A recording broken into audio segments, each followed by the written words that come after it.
has to do with the battery. Its materials, its packaging, its power electronics, and its failure.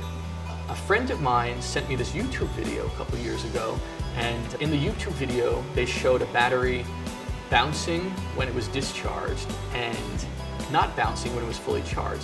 And he asked me if this is true. I happened to have a couple batteries on my desk that were at different states of charge. I dropped them, they bounced differently, and I had an instinct as to why the bounce was different. The core of the battery changes properties in a pretty big way. It goes from a lumpy mass that looks like gelatin to a hard mass that is like dry zinc oxide, the stuff you put on your nose. We thought, what is the bounce telling us? As far as the battery is concerned, it being dropped or the table coming up and hitting it is roughly the same thing. When we tap the battery and listen to the change, we see something that correlates very well with how much the battery bounces up.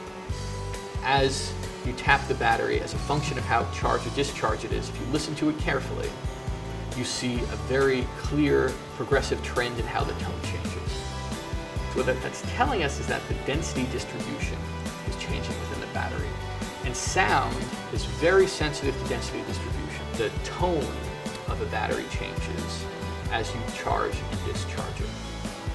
Every battery thus far has a unique acoustic fingerprint, but the trend is clear. We can measure when a battery is charged and discharged and how old it is and how beat up it is by listening to the battery, literally listening to the battery and seeing how sound propagates through it.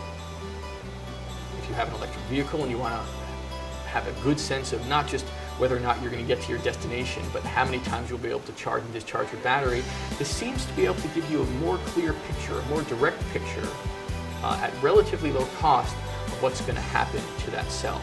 Right now there's a gap in how you can understand the physical change within a battery.